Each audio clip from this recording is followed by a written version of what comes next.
Take a look behind the curtain with a real whistleblower and American patriot. Prepare to embrace the uncomfortable truth because this program has no time for comforting lies. Here is civil liberties enthusiast, Second Amendment defender, and recovering FBI agent Kyle Seraphin.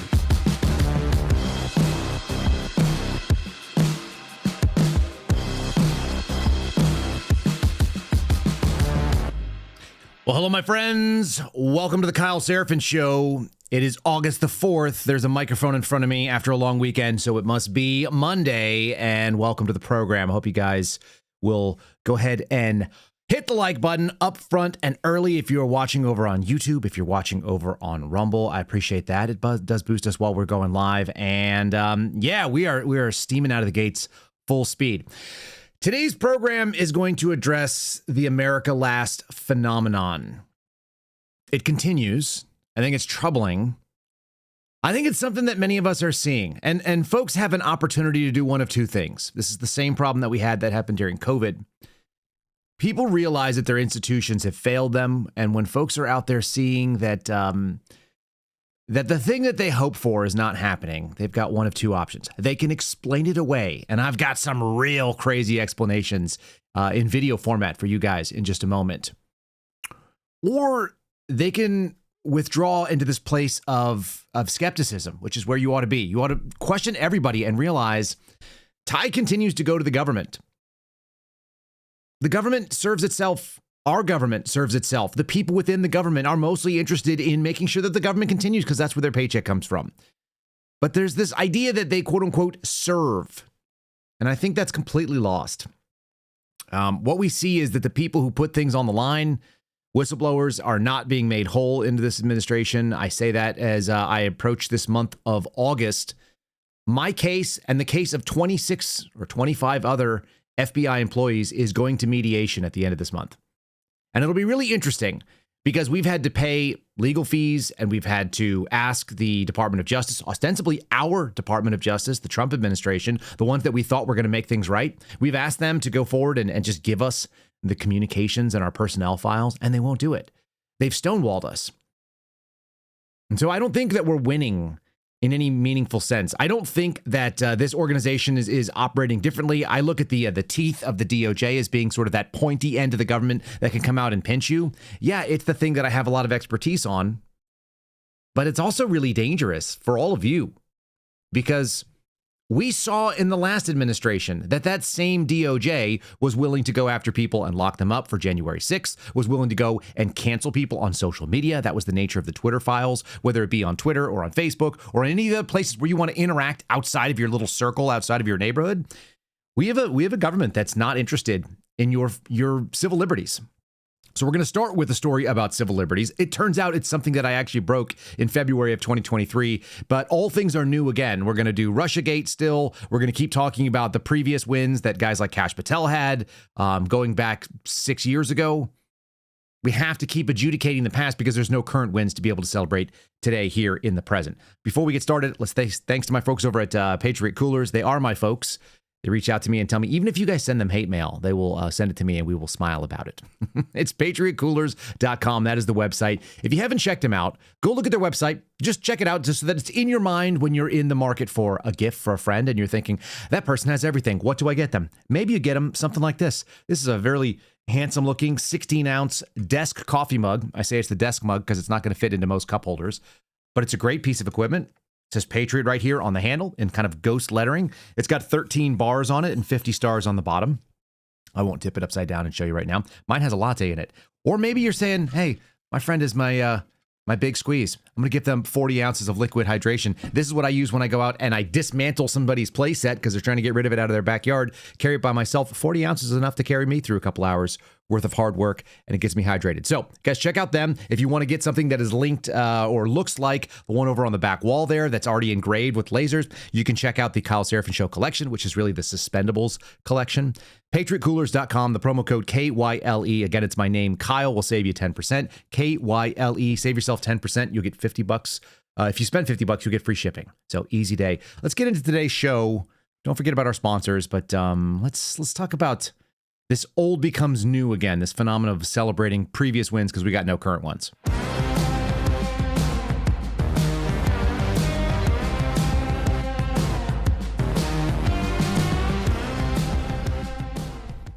So it is troubling to open up something. My group chat is pretty well dialed in, and we've got suspendables like Steve Baker in it. We've got people like Sonia Labosco, who you haven't heard from in a little bit, but maybe we'll have her on in the near future. I hear from Sonia fairly frequently. We've got guys like Aaron Stevenson, who's made his focus in life on child sex trafficking and trying to eliminate that in the federal government and our government's complicity in it, right? And then we've got, of course, the FBI whistleblowers that you guys know. My group chat shared a Blaze Media or a Blaze article here. I'm going to read you the headline. Scandal exposed. The FBI's Catholic witch hunt just got even uglier. Now, we know that our buddy Steve Baker wasn't involved in any of this because if he was, then they would have referenced the fact that there is nothing new in this article.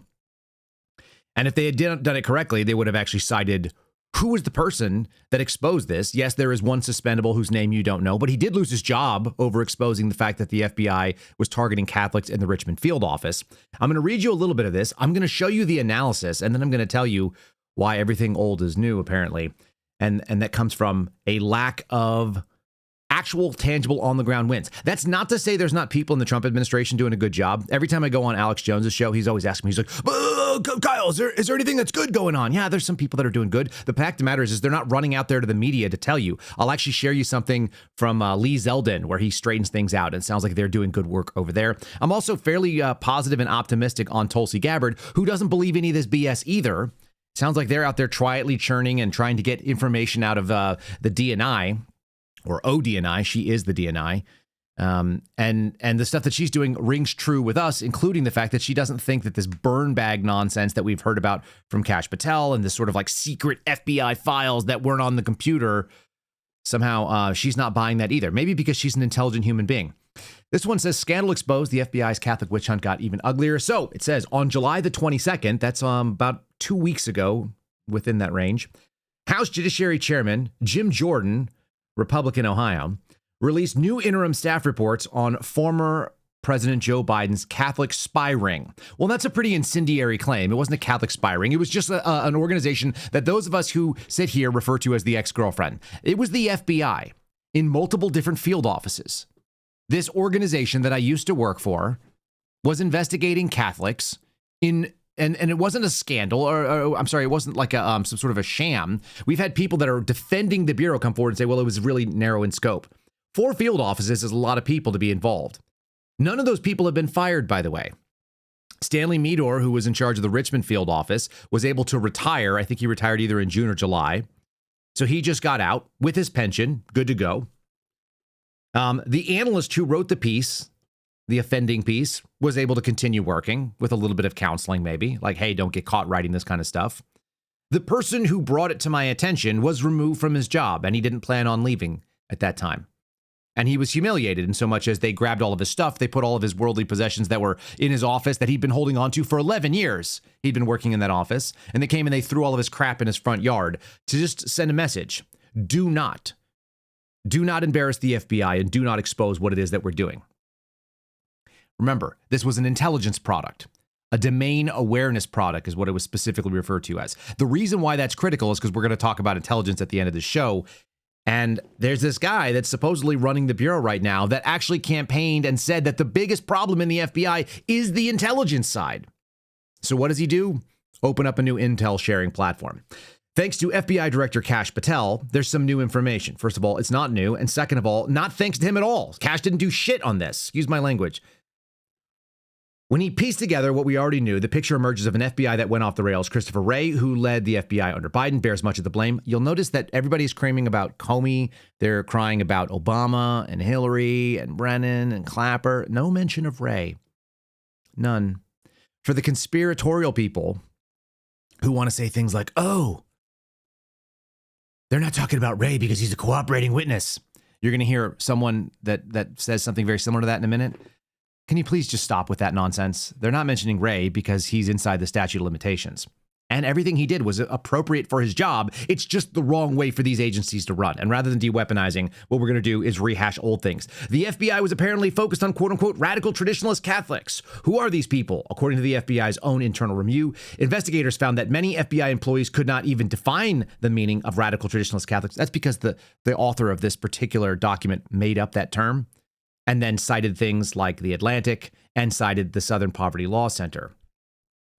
When they were preparing, editing, or reviewing, the Richmond field office says that they were unable to actually define the meaning of radical traditionalist Catholic. It actually says that in the original article.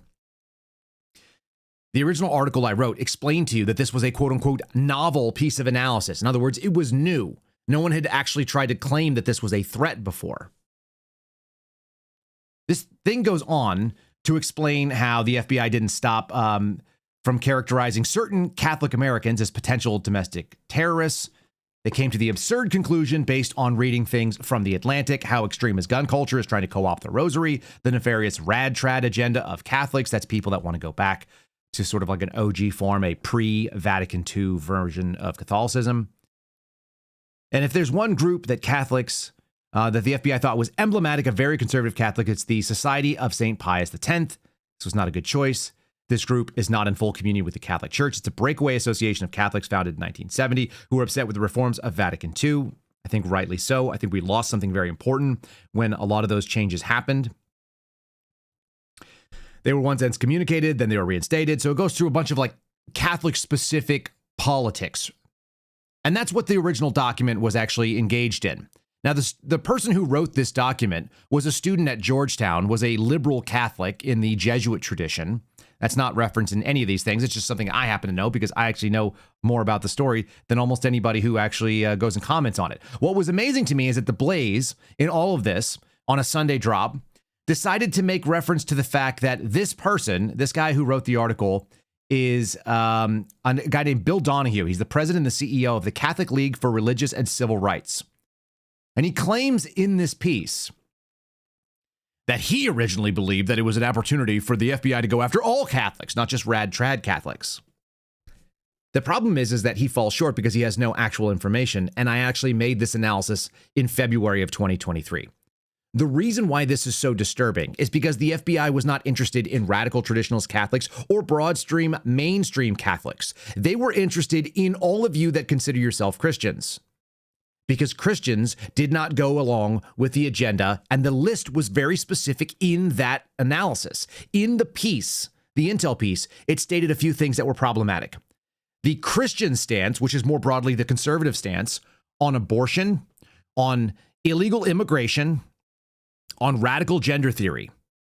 All of those things, three mainstream sort of liberal ideology pieces, were actually referenced in the piece as they were not normal. And yet they are probably the default position for people that live on the political right politically. And so the scandal, although it was a scandal because it was going into a First Amendment protected activity, aka free religion or a freedom exercise of religion, the real scandal is the ability to speak. That's also a First Amendment protected liberty. And your ability to have, opinions that are in contrary to the government's orthodoxy when the government leans hard and to the left. This story was not about Catholics. And as I said, it's not even broadly about Christians. And if we're being fair, it's not even broadly about conservatives. Let's open this thing up to what it really means. What it means is people inside our federal government thought that they should be allowed to adjudicate whether or not your ideas are good. And it's the same problem that we had with the Twitter files or the Ministry of Censorship that they were looking at rolling out. That Anna Jankowicz lady, the Mary Poppins of censorship and the quashing of any kind of dissent based on what the government considers to be the appropriate approved position. That's the issue. The scandal isn't about a celebration of Jim Jordan, who's mentioned here, or Kash Patel, who's mentioned here, neither of whom put anything on the line or did anything with this piece other than accept it and then realize that it was a winner for their base so they could do fundraising and get jobs. The people who actually suffered something for this got nothing, as is the case in general for whistleblowers. This is all theatrical nonsense, and it continues to be theatrical nonsense. I'm going to give you another example of theater. It's the dumbest theater. This is coming from NBC News. This is an ongoing thing that Texas Democrats continue to do. By the way, Texas Democrats essentially don't have to do this stuff. They do it because it gets them, I guess, some eyeballs on the places they need to be so they can remain relevant. But Texas Democrats are getting their way left and right in Texas, even though it's supposed to be a red state. Texas Democrats have absconded. The word they use here is decamp. Decamp to Illinois in order to deny Republicans a quorum when it comes to voting on redistricting. In response, Texas Governor Greg Abbott threatened to try to remove the Democrats from the state legislature. Some of them may even be felons, a felony in order to avoid quorum and running. So the story goes like this. The funny thing is that this was actually all given up when one of their national Democrats, not the state level delegates, but someone like Jasmine Crockett, went on MSNBC. They've changed the way that Texas voting laws work. You're supposed to have to present either an ID or a voter ID. They send you one in the mail, whatnot. These people ran away because they don't want to accept new districting. The fact of the matter is that districting happens in your state. It's always corrupt. It doesn't matter whether it's the Democrats or the Republicans who are doing it. They try to do what we used to call gerrymandering, but you don't hear about that much anymore. Redistricting is the nice term for it. But of course, they have a perspective on it, because if our team doesn't win, then we're going to take our ball and go home. Here's Dollar Store Cardi B doing her little piece, kind of giving up the game, and listen to very closely what she says about when they redid the numbers and what it shows. We'll reflect on it in 1 sec. There was a benefit to shining a light on what it was that they were trying to do in the dark in Texas. So unfortunately, we've seen our numbers fall now that they have these voter restrictions in place. But I do think it's important for us to have the conversation around there was a benefit to shining a light on what it was that they were trying to do in the dark. Yeah, what they were trying to do in the dark. Did she notice how she said there was a benefit? And then she also says that our numbers did fall. The size of our districts were actually, they were smaller, and the turnout for Democrats was smaller. When they put, quote unquote, voter restrictions in, like voter ID. I'm going to read you this. A showdown over redistricting in Texas played out on Sunday as dozens of state Democrats took refuge 1,000 miles away from home. The last time they did this, I think it was in Washington, D.C. I remember covering it. Maybe you guys do as well. Texas Democrats went, bah, and they all ran, and they did a press conference. I'll play you from the press conference in a minute. But it's always about, like, how do we put the spotlight on us, and we're fighting for your rights, and we want to fight for democracy, and all this other nonsense. They fled Texas to deny Republicans' efforts and quorum as they tried to add as many as 5 congressional seats to their map. Now, again, they draw these lines, and the lines are always illogical. Have you ever seen the way that a district is drawn? Shouldn't it just include like X number of counties? It's like, okay, fine. You represent these counties and they have similar interests. No, what they do is they try to add people that are going to look like the demographic that's going to elect the person that they want to be in that seat. And if you have the position of power, then you try to draw the line in such a way that it's going to scoop in certain voting blocks. They know down to the city block how people vote. And so they have all this sort of, research out there. And this is a really corrupt thing on either side. It makes me sick on either side.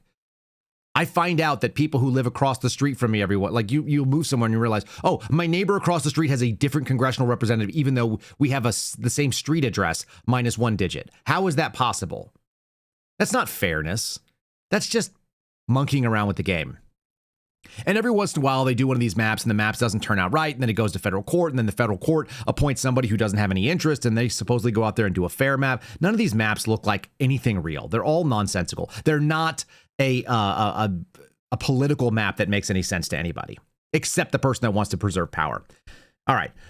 Apparently, they're trying to add as many as 5 congressional seats to their map, culminated with a Texas Republican governor threatening to expel the Democrats from the Texas House, saying it could potentially extradite them, saying they may be felons. They did this before. They were going to have the sergeant at arms go out there and run these people down, send the Texas Rangers fugitive squads. Like, this is a regular thing. Every couple of years, they decide to run off and do this theatrical stuff. They did it less than 2 years ago. House Democrat Chair Caucus Gene Wu said that he believed 57 Democrats have left the state, with the bulk of them staying in Illinois, at least in the immediate future. Here's a little press conference that was given. This is Hakeem Jeffries and all the Democrat luminaries talking about how this is un-American. It actually turns out it's the most American thing. But let's do showing and let's do virtue. We have to make clear to the people of Texas what's taking place. because it's unacceptable, unconscionable, and un-American. And as elected officials, we have that responsibility. That's not something we can just brush aside. There are 50 states in America. I'm here in Texas for a reason, because these legislators are standing up. These members of Congress are standing up and communicating to the people of Texas what's occurring right now in the middle of the summer at a special session. And we will make clear that we're going to do everything possible to support the Texas legislators as they consider the best ways to push back. It's an all-hands-on-deck moment, and all options should be on the table to protect the people of Texas. But Texas Democrats are going to be the ones to decide that. We will fight them politically. We will fight them governmentally. We will fight them in court. We will fight them in terms of winning the hearts and minds of the people of Texas and beyond. Blah, blah, blah, blah, blah, blah, blah. It's all nonsense. Look, and don't think that deals aren't getting made, and don't think that you're not being sold out in the middle of this. This is a story from CBS. Democratic senators have negotiated the release of billions in funding in exchange for confirmation deals. Which confirmation deals? The people in Trump's administration, the folks that were political appointees that are not getting approved. We just found out on Friday and going into Saturday that Brian Birch, who was the CEO, the founder of Catholic Vote, has finally been approved to be the ambassador to the Holy See. Folks, he passed with a 51-49 vote. This is a father of, I think, 9 children, either 7 or 9. Sorry, Brian, I can't remember, but I think it's 9. He's a regular Catholic guy that started a Catholic organization that's going to represent the policies of the Trump administration that decided to throw their endorsement behind Donald Trump for various reasons that they articulated at the time. And you're going to have Democrats get really upset about this, and they're not going to pass him. They're going to pass him by 1. We're talking about an ambassadorship to the Holy See, to the Vatican. And Democrats are going to stand on principle and vote against. And the only way that these people are getting through, because there's a ton of political appointees that are not getting through. The only way they're getting through is that they release this backdoor deal to let billions in funding go. In a whirlwind of negotiations over the last 3 days, Democrats have asked for multiple billions in government funds to be released in exchange for a vote on batches of President Trump's political nominees that he wants confirmed before lawmakers left for their August break. Senate Minority Leader Chuck Schumer was negotiating with the GOP for $5 billion for the National Institutes of Health, $1 billion for the Global Fund, and $300 million for the World Food Program, another $50 million to fight HIV in developing nations, and $140 million in the United Nations Children's Funds, among other monies that have previously been approved. After so much back and forth, the senators believe that they had an agreement to get about 20 nominations through before Mr. Trump's on Saturday nixed the deal. They're holding these votes hostage because this is what politics is all about. It's all show. It's, can we get our junk money? Can we go out there and get stuff approved that we want? And in order to do that, that's the only way that we're going to let you actually do the job that you got elected to do. Unbelievable. Another thing that's been held up in funding, and something that happened very recently, was a discussion about the Corporation for Public Broadcasting. This is the shadow sort of like government funded corporation that funds all these like non-NPR type stations and the other sort of public media, if you will.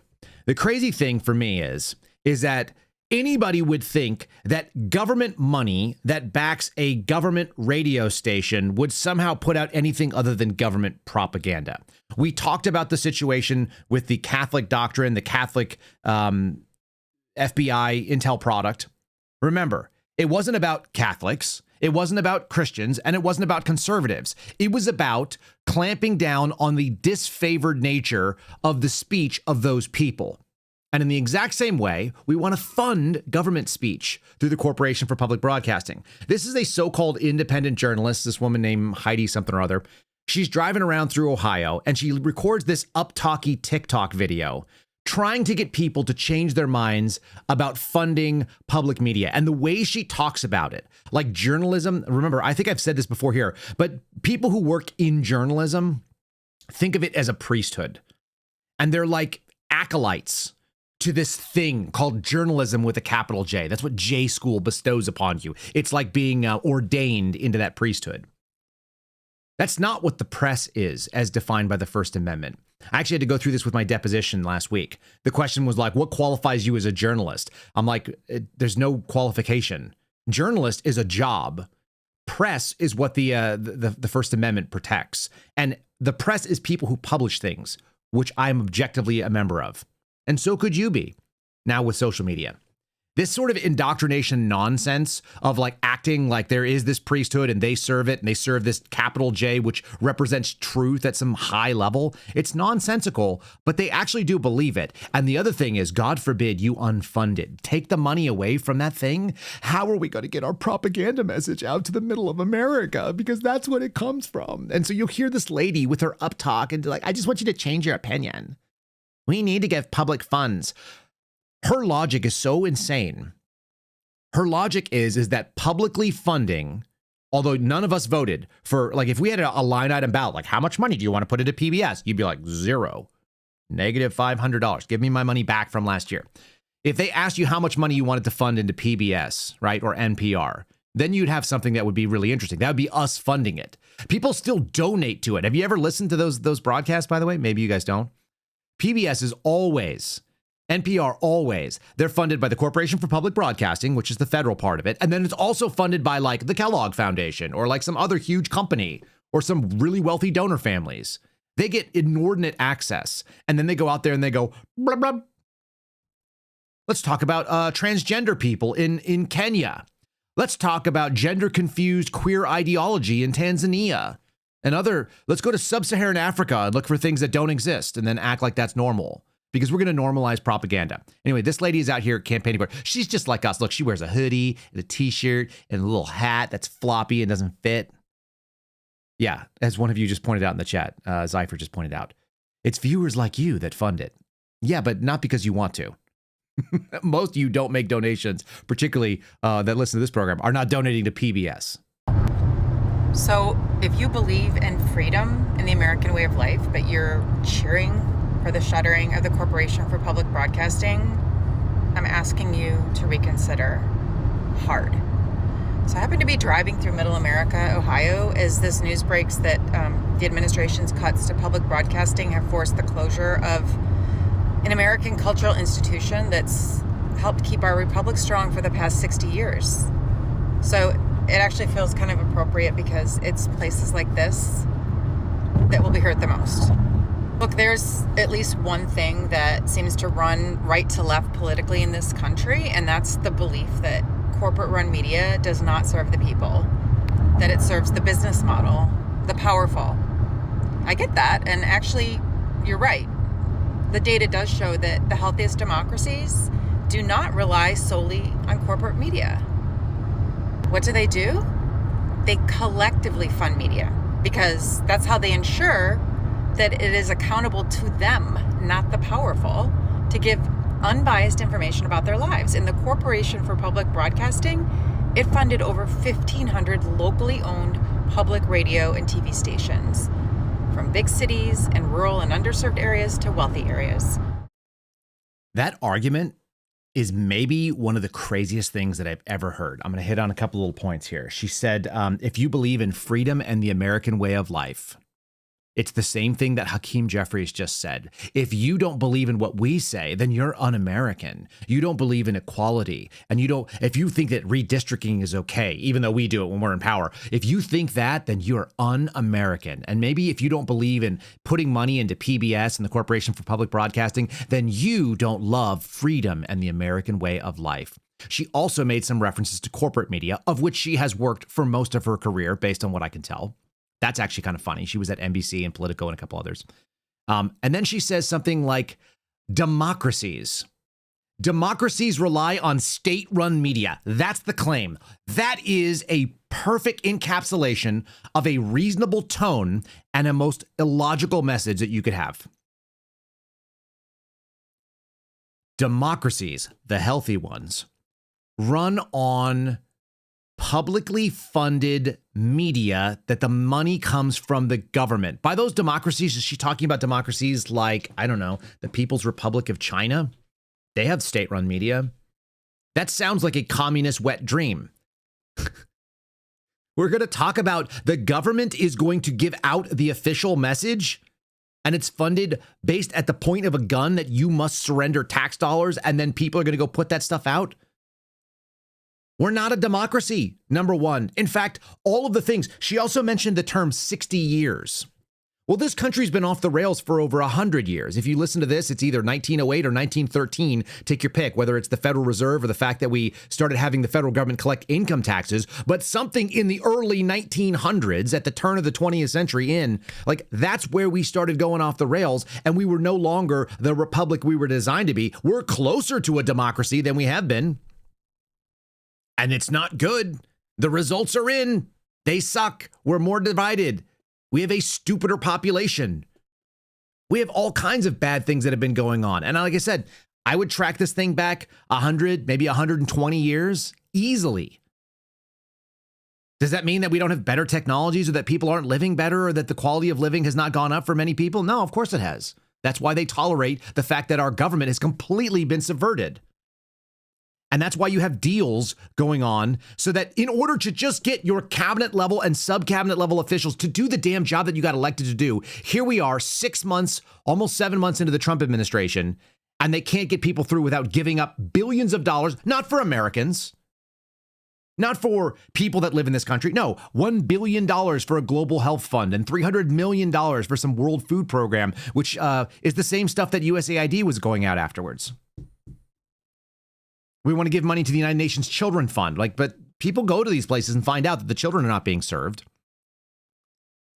And you think, well, yeah, okay, so Democrats are doing awful things, and they go out there and they campaign on falsehoods. And then you read stories like this about COVID vaccines, and will your insurance be paying for that COVID vaccine in the fall? I'm sorry, how many of you are still getting these COVID vaccines? We should ask that question next. Before we do, let's go ahead and talk about my friends over at Patriot Protect. This is something real simple. You may not need a jab to be able to keep you away from COVID, but you might want to make sure that you are insulated against, hackers, scams, leaks of your personal data. My friends over at Patriot Protect are a company that we use to do that. It's patriot-protect.com/Kyle. I'll tell you one thing, you can't rely on the government. That's factually true. In fact, the reason that most of my personal information is out there is because our government sucks and failed. And there was a huge OPM hack where all our information, anybody who had an SF-86 had it dumped onto the internet. So you can find all of our personal data going all the way back before college, back to when I was 18 years old, as that document does. Hundreds of millions of passwords are leaked on a regular basis. They're left unencrypted, wide open in the public. Their username, passwords, and email addresses that can associate with accounts that you have that you don't want out there. If you want to make sure that your personal data is being scrubbed and your private data that is being sold on the dark web is something that you're notified about, check out my buddies at Patriot Protect. Again, it's patriot-protect.com/Kyle, patriot-protect.com/KYLE. You'll save 15% off an annual subscription. It's dollars per month. That takes it down to quarters a day, right? If you guys want to make sure you're insulated against all these things, their blackout service is scanning the dark web, letting you know if your information is compromised and being sold. The rest of it is out there constantly scanning, trying to keep the 100+ data brokers from publishing your private info so someone can't pretend to be you or scam you in other ways, calling up knowing information that they should not be able to know or verify. Check out Patriot Protect, link in the show description below. Let's talk about these COVID vaccine things. First of all, are people really still getting the COVID shots today? And then the real question that NBC News wants to know in their coronavirus section, which they still have. HHS Secretary Robert F. Kennedy has upended the way COVID vaccines are approved and for whom they're recommended, creating uncertainty around coverage. Well, thank God, reminded me that some of this stuff was out there for a long time. These are the narratives. This is a supercut compilation of Rachel Maddow. This is the reason why Corporation for Public Broadcasting, left, right media, corporate, doesn't matter. They're all lying to you and pushing an agenda. This is why you should be a skeptic. This is what we always advocate here. Come forward and ask questions. What am I being sold? And why do I believe this person? Why do you believe me? Mainly, you should, because I'm telling you to not trust me and go find out. That's why we publish all the stories that I'm reading from, and I let you go out there and make your own decisions. I want you to listen. This is Rachel Maddow 2017, Trump administration 1.0, 2021, 2021, and then 2024. There's 4 individual cuts of Rachel Maddow talking about things. And if we cannot get you focused on one thing, we'll move along and we'll say whatever makes sense. We'll push the partisan narrative. She's talking about the Russia collusion hoax. A hoax. Remember, the word collusion, nowhere in the federal code, doesn't exist, but it is the word that they all landed on. That's how I know it was a narrative. She talks about the COVID vaccine and how it stops whenever you go get it and no one can get the virus anymore. That was objectively false. If you go forward and passionately argue for things that we know later to be a fact, why would anyone listen to you? Why would we fund you in any way, shape, or form? And why would you have any credibility? And then I'm going to play you something else kind of interesting. I'm going to show you why this Pfizer COVID thing is more relevant to you as a conservative, even though, quote unquote, our team is in the office right now. Here's Rachel Maddow. Sorry in advance. The bottom line of this dossier, the bottom line allegation, the point of it is that the Trump campaign didn't just benefit from Russia interfering in our presidential campaign. The point of this is they colluded. They helped. They were in on it. This is kind of a real story. The connections between the Trump servers and the Alpha Bank servers were real. They were covert communications that someone was trying to hide, that the Trump organization and Alpha Bank appear to have been trying to hide. Now we know that the vaccines work well enough that the virus stops with every vaccinated person. A vaccinated person gets exposed to the virus does not infect them. The virus cannot then use that person to go anywhere else. It cannot use a vaccinated person as a host to go get more people. We and other news organizations have generally stopped giving an unfiltered live platform to remarks by former President Trump. It is not out of spite. It is not a decision that we relish. It is a decision that we regularly revisit. And honestly, earnestly, it is not an easy decision, but there is a cost to us as a news organization of knowingly broadcasting untrue things. And that is a fundamental truth of our business and who we are. Okay, again, that's the priesthood. That's one of the acolytes. That's one of the ordained members of that priesthood telling you that our job is to share with you the truth, even when you know it's not true. And your job is just to consume it and believe it. Same as a lady. It doesn't matter whether it's a polished anchor sitting on MSNBC or a lady who's gone into independent journalism now that came from the mainstream, is driving around through Ohio and telling you that the Corporation for Public Broadcasting needs to be funded. The question, will the COVID vaccines be funded by your health insurance?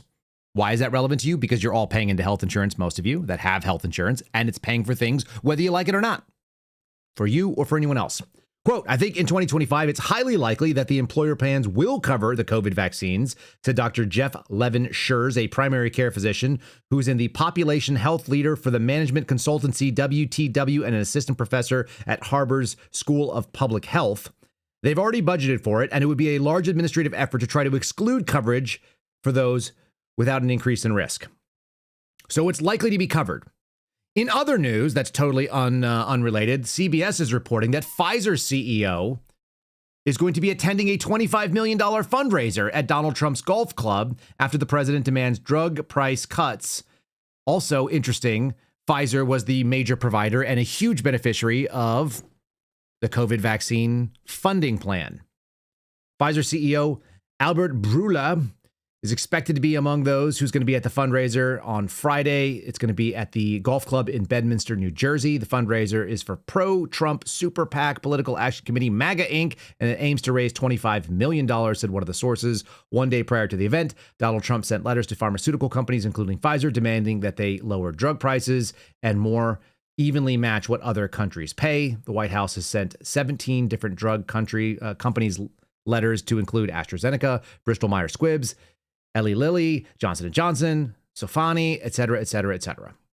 They're looking to negotiate out the government's pricing. This is theatrical. This is WWE fake violence. This is staged. It continues to be. We're all part of it here. How do you know? Because it's something we actually told you about last week. This is from MSNBC. God forbid you make me agree with MSNBC. And this administration has made me do that. Trump whiffed on his easiest chance to, quote unquote, drain the swamp. Do you remember we told you a story the other day about how Donald Trump started lashing out about Josh Hawley and the issues about, being able to trade stocks when you're an elected official? The president said he would absolutely sign a bill banning members of Congress from trading stocks, but now he's attacking one of the bill's GOP sponsors back in April. President Trump said he would absolutely sign a bill banning members of Congress from trading stocks. And in the declining polls, they want to call it the Pelosi Act. We talked about this on Friday as well. The signing of the bill would easily provide a political victory ahead of the fall's government funding fights.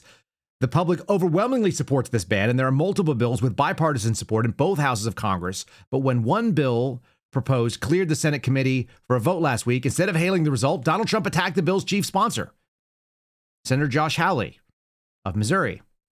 Why is that? Until not too long ago, insider trading laws did not apply to members of Congress. This went as you would expect. Investigations reveal that lawmakers profited off of stock transactions made during the 2008 recession and the 2010 healthcare debate. In 2012, Congress passed the Stock Acts, which made the insider trading laws applicable to members of Congress and their staff and required disclosures of trades within 45 days for both transparency and enforcement, but it didn't work. Dozens of lawmakers have violated the law, according to the 2021 Business Insider investigation. Members of Congress and their family members continue to purchase assets in industries that could be affected by their legislative committee work. In other words, they have special and inside knowledge. Last week, the Ethics Committee issued a report criticizing Representative Mike Kelly, Republican of Pennsylvania, for a quote-unquote lack of candor. That's a terminable offense in the FBI. With its inquiry into his wife's 2020 purchases in shares in a steel company that's in his district, Victoria Kelly made the transaction a day after the congressman learned in the first Trump administration would try to intervene to protect the company. This stuff continues to happen. You give people the opportunity for fabulous wealth and very minimal oversight, and nobody gets checked. Are any of these people going to jail? No. Should it be a left or right issue? No. Corruption is corruption, period. And yet, you got Donald Trump out there yelling at Josh Hawley about this stuff for his various different reasons. This is all like theatrical. We're going to have somebody, they're going to have a win, they're going to step up, and then you're going to have, oh, the hero, they've fallen. They're actually not on our team. It's a double cross. This is all staged. It's like the script is out there every single time. Over and over again, we keep seeing the same damn thing. It's not encouraging. Here's the other version of it. This is the document probe that continues to go on. I played you, I think, this clip last week. This is a Fox News piece. I'm going to show you like a couple of different examples of Fox being, what do they call it? Controlled opposition. They're out there saying one thing. MSNBC says the other. What's the truth? Is it somewhere in the middle, or is it none of it? Is this all made up stuff? And who would be the people that would actually theoretically give us truth? Like the actual people that are supposed to be not in the political game? They're in the political game. That's what we're going to end up with talking about the FBI, as I led off with. Here's a kind of a discussion. It's all related because they've discovered burn bags full of evidence that were written on typewriters by candlelight, as we kind of like lampooned last week. The discussion about the quote unquote classified annex. The worst is that there's a decent take going on over at MSNBC on that as well. Here's Fox First. Special Counsel John Durham's investigation into the origins of the Trump-Russia narrative began in 2019, ended 4 years later in 2023. Now, he took two people to trial, lost both times, but he did, Harris, secure a plea deal with a former FBI lawyer. Durham's final report, a 300-page document. Here he is in 2023. Our findings were sobering. I can tell you, having spent 40 years plus as a federal prosecutor, they are particularly sobering to me. Now, for the first time, we're seeing this declassified now annex. It's 29 pages. That testimony that they just played a one-sentence answer from was several hours. So Fox is obviously giving you unvarnished truth. That's what they're doing there. And it's done in a very publicized way, in a way that people don't normally talk. Let me just tell you that when you talk like this, you sound like you are reading from a script, as you are determined to do. Because you're an actor. Head nod, inflection, say the line, repeat it, bang the table. Joe Scarborough actually doesn't sound completely illogical or irrelevant. All of this stuff is what? It's all trying to distract us from the Epstein thing, which is nonsensical. There's another spin going on over there. There was a really nice little clip that was released about Alan Dershowitz defending pedophiles. I'm going to say that specifically, even though he's going to have some problems with the language. We're going to say why that's so crazy. I saw this over on Timcast when I went out to West Virginia. So first we're going to do, this is Joe Scarborough, Morning Joe, kind of having their little piece. Enjoy like something that's somewhat sensible and actually tracks fairly logically from MSNBC, where we usually go to laugh. Need to believe Donald Trump's version of this event. Yeah, but I agree, Mika, with what Kenny said. Like, why keep going back to it? Why keep muddying the water when you have Marco Rubio in the Senate Intel Committee, your own Secretary of State, saying Paul Manafort in the 2016 Trump campaign posed a, quote, grave counterintelligence threat to the United States of America. You have John Durham admitting that there wasn't a Clinton conspiracy, that actually the two emails at the heart of that, even though he spent the entire report trying to prove this, in the annex, he hides it in the annex. And, well, yeah, the two key emails were actually most likely products of Russian disinformation. Like, move on. Get past it. The only people talking about Russia right now are Tulsi Gabbard and others to try to distract from other things. It's not a winner for Donald Trump. It's not a winner for John Durham. It's not a winner for people in the House. I mean, look at Donald Trump. He is president in large part, whether you agreed with the charges or not. He's president in large part, and he will say it himself, because he sat at a defendant's table throughout the summer of his political campaign. Yeah, no, that's actually true, right? The only people that are still banging on about Russia, you're not hearing that. That's not the allegation against Donald Trump. They have other problems with him. They're irrational. But the only person who's banging on about Russia are the people that made their bones on Russia, and they got nothing else. That's why they're going back to the well with this story. That's why this is getting thank yous from Kashs Patel. Again, Patel, one of the Russiagate investigators. That's what he's got. Why did they do that? Because they are trying to draw attention away from the horrible handling, the PR handling of the Epstein situation. There are files on my desk right now. There are tens of thousands of hours. There are hundreds of victims. All of the things that Americans were like, okay, yeah, tell us about the victims. Tell us about the thing. Anything they can do to spin off it, where's a win? They didn't have a big win. Their big win was a guy who had homemade fireworks in New York. That didn't go anywhere. So what do? We've got two things happening. We've got the director of the FBI going back to the well and doing the Russia thing, and he found burn bags when he was doing the trash panda routine and looking through. Again, we've talked about this before here on this program, but burn bags are classified trash cans. They are paper bags that either get shredded, pulped, or burned, and they are not where you keep evidence, and they're not how you get rid of things, and people who are trying to get rid of evidence don't leave them in a room for you to find later. So that's nonsensical.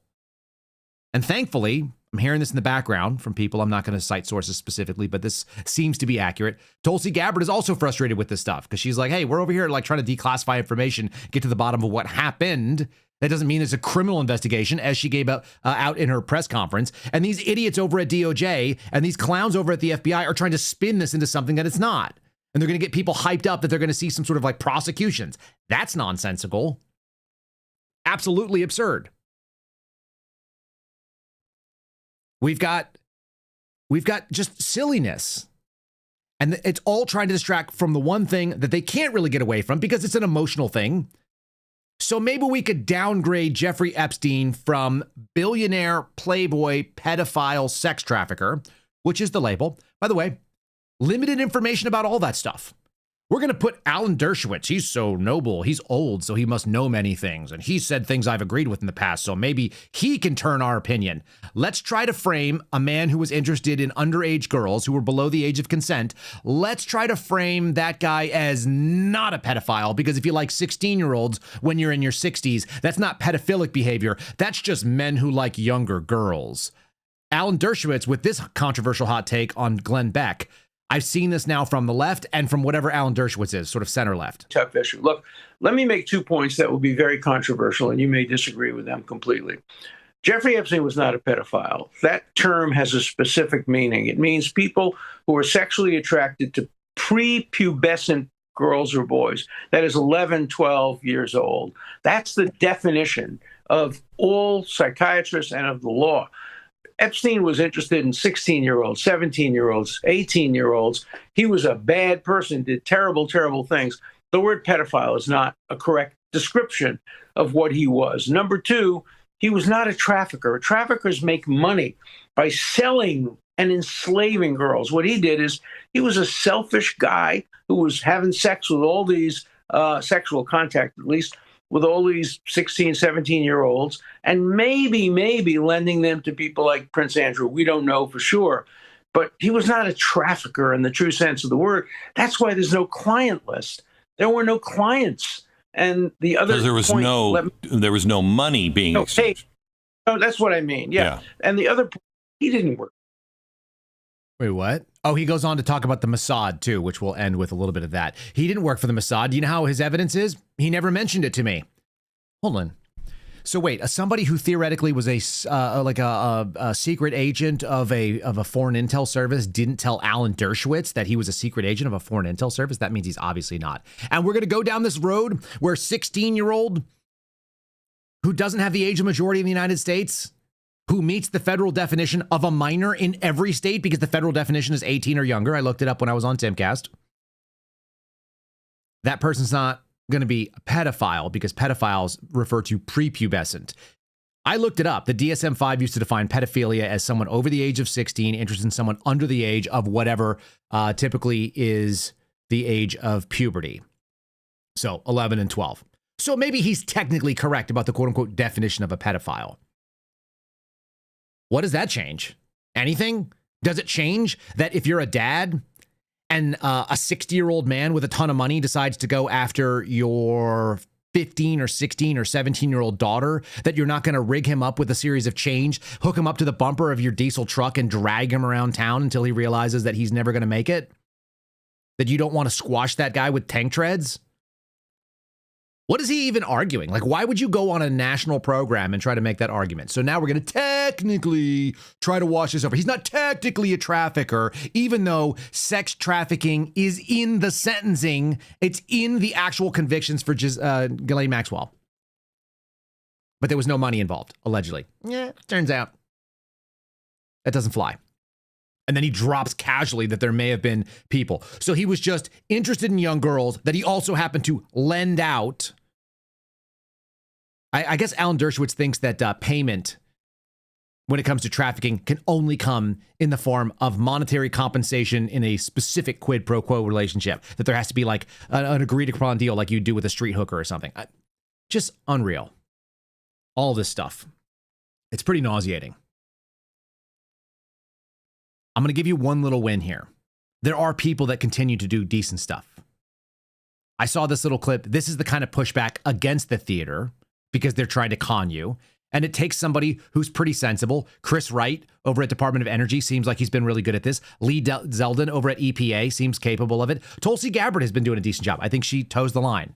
She plays nicely with the people that she shouldn't have to deal with because they're dumber than her. Who knew? If you guys had told me a year and a half ago that I would be defending Tulsi Gabbard and telling you that Kash Patel was a piece of garbage, that would have been a head flip. And I'm flipped upside down right now because of that. Here's Lee Zeldin pushing back on CNN about climate change nonsense because, again, it's all about how you frame it. If you're going to do theater, you're using bad information, right? How do you do that? How do you fix that? You go, well, your information is bad, and you know it's bad because it was based on conjecture, and we now have actual evidence, and the evidence says otherwise. Here we go. Do you accept the overwhelming scientific consensus that these greenhouse gas emissions are the biggest drivers of man-made climate change?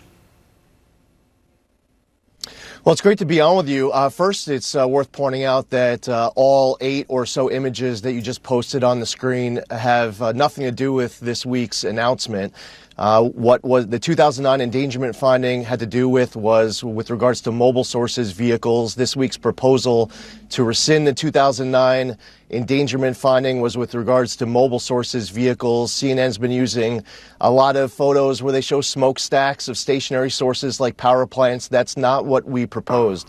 Now, going back to 2009, the science that they were reviewing included both optimistic to pessimistic scenarios. To reach the 2009 endangerment finding, they relied on the most pessimistic views of the science.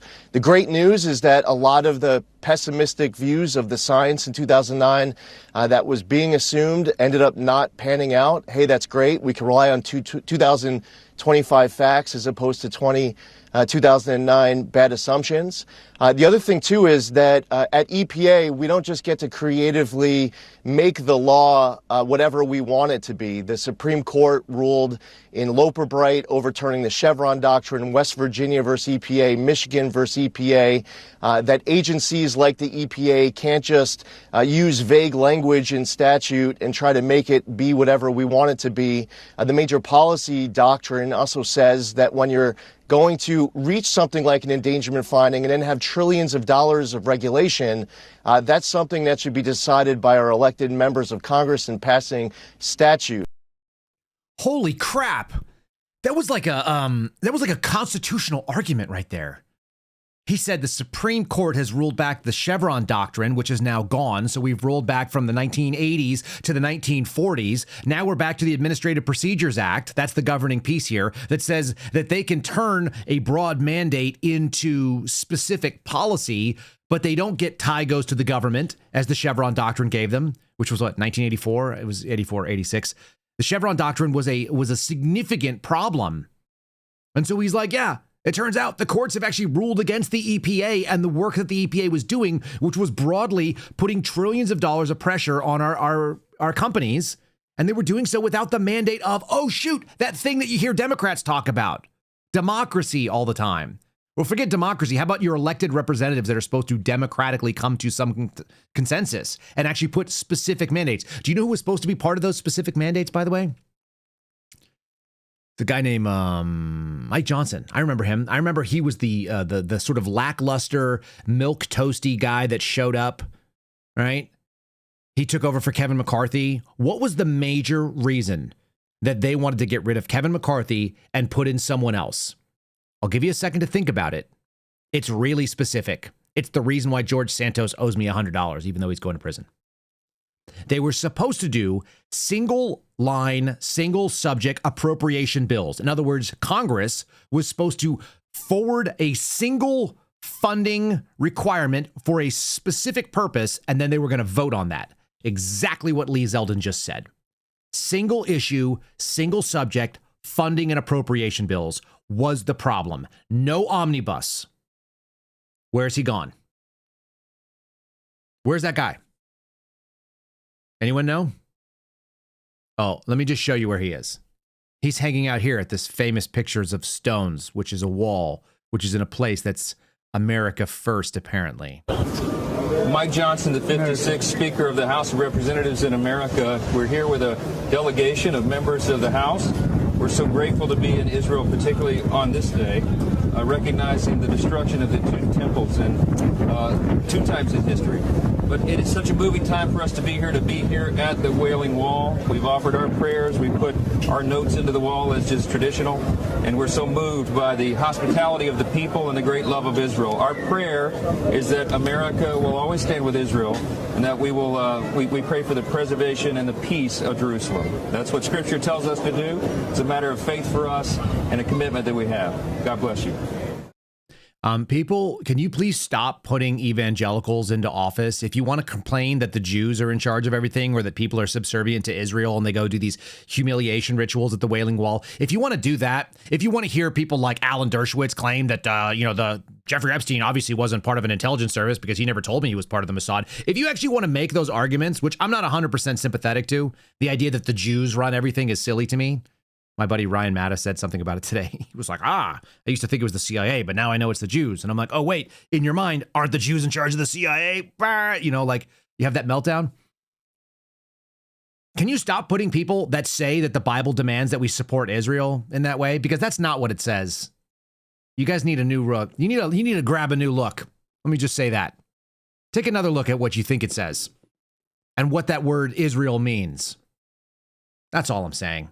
I guarantee you it doesn't mean the governmental structure that was formed after World War II that currently has a non-theocratic position in the nation that is currently described as the geopolitical organization called Israel. Not the same. But luckily we got Mike Johnson there doing America Last. So that's cool. Again, I told you that these people are doing wild stuff and they can't even focus on the simple thing like, hey, maybe we should cover, oh, there's another good one. Maybe we should talk about problems in America. No, let's make $1 billion deals to give our money to other countries. That would be better. Mike Johnson there pictured with Benjamin Netanyahu, and our other favorite, Jim Jordan, the hero of the Catholic memo that he didn't create, didn't find, didn't do anything about, and certainly didn't help the people who were involved in exposing it to America. But he gets credit for it, and he gets credit for hanging out with Bibi Netanyahu. Hooray. They finally visited Israel after the trip was postponed. It was postponed because of violence, but now we stand with Israel. It's our number one ally, even though it's not our number one ally. It's not part of the Five Eyes because they regularly spy on us and steal our technologies. It's better for the United States that Israel exists in its current format, but that doesn't mean that they are not an adversarial nation in many ways. There's a reason why there are significant numbers of counterintelligence cases on actual Israelis. And we don't do that to allies in the same way. They're the only ally that I'm aware of that has that status, the quote unquote frenemy status. Isn't that interesting? Why is that like that? All right. So as we talk about this nonsense, and we talk about America first, we talk about the thing that we thought we were all voting in. One of the things was we were talking about getting a de-weaponized DOJ and getting an organization, bringing back my ex-girlfriend from the brink of looking into your First Amendment civil liberties, trying to go out and violate the Constitution and the Bill of Rights, and then roll in here and fix America so that we didn't have a government that was antithetical to the basic tenets that the Federalist and anti-Federalist debates hashed out, which is that you essentially need a check. You need a leash on the federal government. That leash is called the Bill of Rights. We're supposed to have that. And what do we have instead? We got this guy. There's Kashs Patel. He's in New Zealand. That is one of our Five Eyes partners, right? New Zealand. There's Kashs Patel, also known as Cash Me in My Private Jet as I fly around the world. And he's doing something very important. He's doing the thing that he said that he wouldn't do. One of the things he said was the problem was the FBI, was that they had an intel service, and the intel, which was driving operations, as discussed by George Hill on Friday, the intel is the issue because intelligence requires no criminal predicate. What it says is that there is a quote-unquote threat, very nebulous, and it gives all kinds of authorizations to infringe on that First Amendment civil liberty. The FBI director says that they're going to open a new office in New Zealand to counter China's sway and provoke Beijing's ire. He provoked a diplomatic discomfort in New Zealand by suggesting that the opening of a new office in the capital aims to counter Chinese influence, drawing polite dismissals from Wellington and ire from Beijing. Patel was in Wellington, which is in New Zealand, on Thursday to open the FBI's first standalone office in New Zealand. It's what's known as a legal attaché. I have a very specific opinion, and it's my opinion, about the legal attaché program. There are probably places where the FBI should have an office. They do have a little bit of purview where they can add resources and they can add like a ground on the foot, like boots on the ground sort of scenario where there are a lot of Americans who experience some crime and they can add either capabilities or maybe even influence with like money and funding and training and so on to get local police to do the job of helping American interests. But there's already one in Australia. There's not that many people in Australia and New Zealand combined. And these offices are very coveted. These jobs as legal attaché, or what's called the ALAT, the assistant legal attaché, those jobs are highly coveted because you get to live abroad. You get to get paid like a king. You get to work diplomat status. You don't do normal FBI casework. And you're sort of like outside of the chain of the command. And when you re-enter, you're at like the level you've been working as a foreign diplomat. So you're able to rise in Washington at a level. It's a really good payback post. Being the legal attaché to Switzerland or to Italy or to Greece can be like a really cool foreign post. It's nice countries. Opening one in New Zealand for intel purposes. We already share with them. We already have like Five Eyes partnership where our intel community is already there. The FBI doesn't need to be a part of it. So this, to me, is a boondoggle. They have one in Australia. They have them in Guam and so on and so forth. I have friends in the legal attaché. The ones that actually make sense are the ones that are like in the Dominican Republic or that are handling the Caribbean or Latin America where Americans go missing on vacations and we have to push back on them. I had a friend who was an ALAT that was actually the case agent on the Natalie Holloway murder. Right? That happened in Aruba in the early 2000s. Those things are somewhat useful. This is not. Opening the legal attaché in Wellington, New Zealand, sounds like an opportunity for a multi-year vacation. for some FBI executive. It's going to be a payback position where it's like, thanks so much for what you did. Here you go. So while Cash Me in the Jet is doing this, what's going on in the real FBI back home?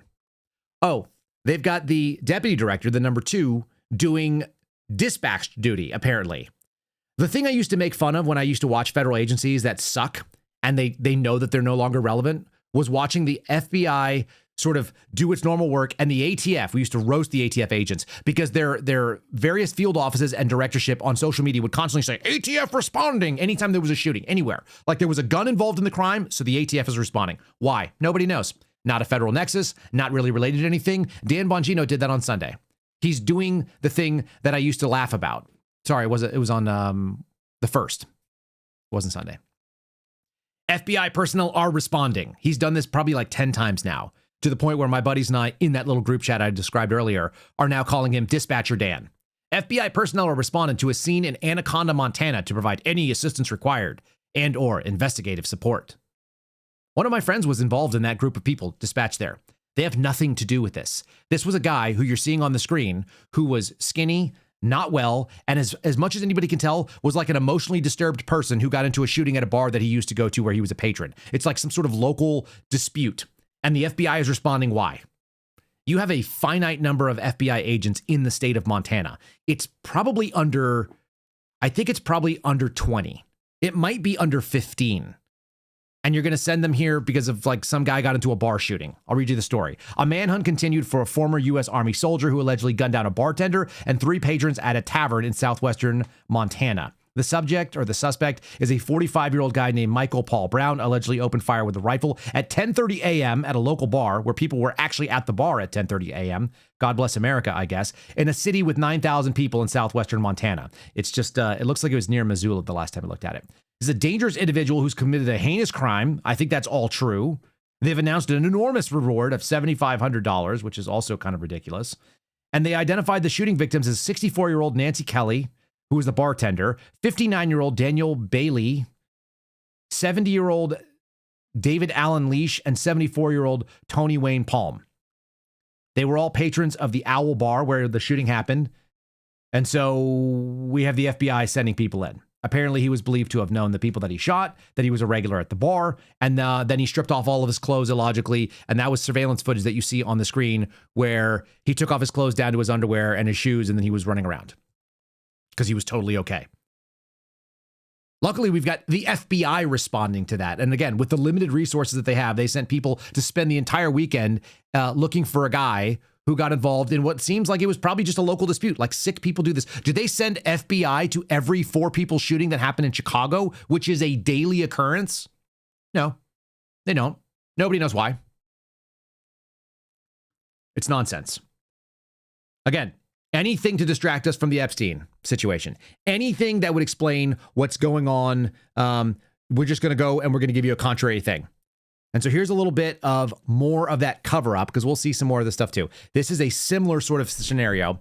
This was a story we reported on last week about a beatdown of a bunch of younger, muscular black men beating the crap out of some elderly people who went to a jazz concert in Cincinnati. And we played you the scolding that we got from the police chief there. She said that by sharing it on social media, you're part of the problem. Apparently, this guy decided he was going to get in on it as well. And he was going to let you know that seeing a clip doesn't make it right. And then, this is from Fox News, again, that media narrative spinning you so you get distracted by not real things is going to continue, because I'm going to show you the reason that this fight actually happened, per Fox News, was that someone said the N-word after a bunch of people were beat the hell up.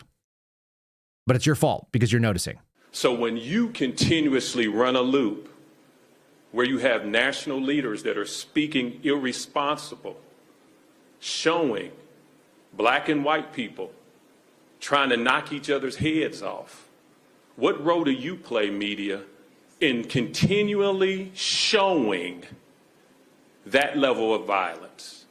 What role do you play in quoting misdirected national leaders talking about a city that is on the right track, but they're doing everything they can to try to take us off the track? What role do you play, media, in that? And what you'll say, and let me finish, what you'll say is you're just reporting the news.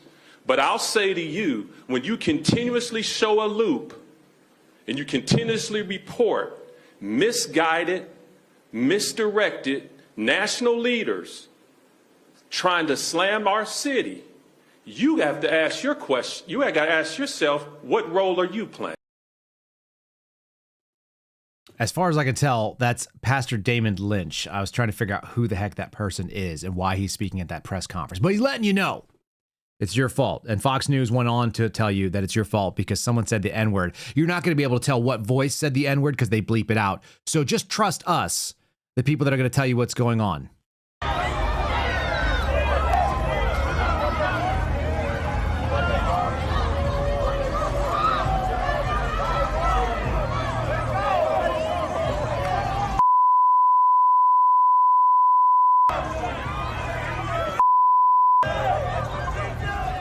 You see? So someone said the N-word, and that's obviously why that all happened. That's what happened right there. That's your news. They're giving you the real story. Or maybe they're just all lying to you like this. It doesn't matter whether it's the left or the right. I want to be equally punching in all directions. It turns out, what was I telling George Hill the other day? We're not going to make it, but luckily we've got them right where they want us, which is that they're on all sides, right? A little chesty puller sort of relevance. This is nutty. And that's how you end up with people, I think, that have completely snapped. They've just lost it. They can't trust our national media. They can't trust the information that comes out of our federal law enforcement. They can't trust things. So they've just gone to the QAnon, trust the plan, nonsensical, believe whatever you want. This lady, if you're listening, I'm not going to play the whole thing. I might post it over on Locals just because it's so goofy.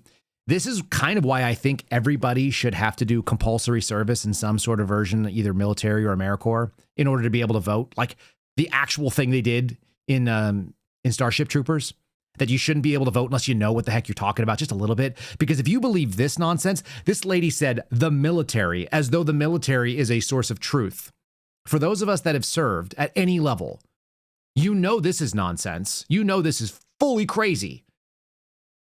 But she apparently doesn't. I can guarantee you this lady does not know anything about what goes on in the military. But they're going to give you the truth. And when they did the analysis, the military, generally speaking, did the analysis. The military is synonymous with the government and also they, I think. It's just like whoever it is you think that holds all the truth. This is full crazy. So the military predicted that once everything comes out and people learn the truth about everything they've been lied to their entire lives, that 8% of the population will self-delete. Before, I'm going to play that one more time just so you guys can see it because I think it's totally relevant. The message she has that you should take care of the people around you and you should do this, I think her message is actually not wrong. But the way she says it lets me know that she's one of the crazies and that she's not going to make it. The military tells everyone the truth and then people are going to just SIE. We used to call it self-initiated elimination. That's when you quit or you quit from the world, whatever. Okay. Again, you can have the right message. Remember how we've been talking about this. You can say one thing and we can agree on the outcome, but we can come from very different motives. This lady comes from Crazy Town. Here we go. So the military predicted that once everything comes out and people learn the truth about everything they've been lied to their entire lives, that 8% of the population will self-delete themselves out of the simulation. I say that to say this. The time for waking people up or trying to teach people what you've learned or convince them with the receipts that you found, that time is over. Now is the time for everyone to take care of themselves, for you to make sure that you and your house is good, and to make sure that you are treating yourself with the delicacy that you would treat anyone else. A lot of us tried. You tried telling whoever you could or tried to steer people to certain information. People called you crazy. People disowned you, whatever the case is. That time is coming to a close now. There's going to be a lot of people once everything comes out that are going to need guidance. They're going to need basically reassurance that everything is going to be okay. And that is where we come in. Not with the I told you so's, not with, pointing to more receipts or trying to show them things. It's really just being a listening ear at this point because they're not going to know what to do with themselves. Yeah, if you got one of those people in your life, she's going to listen to you now when you finally see the truth. This is how I know some people are not going to make it. That's actually there's an abbreviation. Not going to make it. NGMI. We share that a lot. Me and the guys. That lady, not going to make it. Thinks she's in the know. All of these people that have all the secret knowledge, the neo-Gnostics, as I'm calling them online, they're the same people that they're the target of the Russiagate stuff, of the shady bunches all going to jail, of Obama, of the TikTok, of justice is coming MFer, of the lawyer up types. All of those people think something is going on that they don't understand either. The real answer is so obvious. It's like you're not supposed to just believe in whatever your fantasy is because the other fantasy doesn't work. You're supposed to realize that fantasy life, we don't live in a fairy tale. There's bad endings. Sometimes good things happen. Sometimes bad things happen, and you don't understand the plan. You can't trust the plan because you don't understand the plan. As my buddy said the other day, he was like, there's some people in this world I'd really like to get rid of, but that's not what God wants from me. And I said, well, don't rule it out. You don't know what God's plan is either, which made him laugh. This is why I have friends that are a little bit dark. That lady makes me go to the darkest place because she thinks she's tapped into the real truth. Scares the crap out of me. All right, we're going to end with not the real truth. We're going to end with AI talking about the scandal of Sydney Sweeney and her good genes. It is a flippin' banger. We are living in a time right now. I actually remember going to a musical in London in 2002, probably. It was based on the life of Freddie Mercury and Queen. It was called We Will Rock You. The entire premise was that all music was generated by AI and you couldn't get human music anymore. We're like this far away from that right now. And I'm going to give you an absolutely catchy, like toe-tapping song completely generated by AI with AI graphics to go along with it. So let anyone, who's trying to say, oh, it's fake. It is fake. That's what's scary. The computers are now going to generate our music as long as we're like sort of programming them. We'll see where that goes. Before we end it, let's just say thanks to all of you for being part of the program. Guys, subscribe, like, make sure you're notified. We're live on all these different places every morning. It's X and Rumble and Locals and YouTube. Those are the places we go. If you want to join us, KyleSerafin.com. You can find us over there for Locals. I'll post this entire song over there if you guys want to find it. Very easy to do. If you're looking for a way to connect with our community, that's how you do it. And if you want to share the show, KyleSerafinShow.com is the easiest route to do so. I'm going to give you about 90 seconds of this song, which is a banger. Enjoy. It's seriously catchy, and there's no human beings involved in the singing or the acting or anything else in this video. Sydney hit the screen in den, blonde and smiling, clean and bright. American Eagle lit the fire, and the woke crowd cried all night. Said this looks too perfect, dangerous, too symmetrical, too white. While the market just kept climbing, 'cause those jeans were fitting right. Sydney Sweeney has great jeans.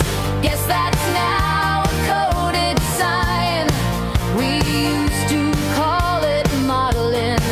Now it's somehow realigned. Back when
You could just listen to the end of that, couldn't you? It's got a message. It's telling a story. It's got ladies. You know what the only funniest thing about that is? The jeans in the AI are actually what you want the jeans to look like. The ones that she's wearing are like those crappy mom jeans that are super high. Those are like low rise from the 90s, which is what the peak of, I don't know, whatever hot girl jeans were. Okay, that's all we got. Thanks for listening today. That's AI nonsense that we'll post over on KyleSerafin.com if you guys want to go catch the whole song. God bless you. We'll see you again tomorrow. Hope you have a fantastic rest of the day. Thanks for listening to The Kyle Seraphin Show, streamed live weekdays on rumble.com/Kyle Seraphin. Follow Kyle on Twitter, Truth Social, and Instagram at Kyle Seraphin.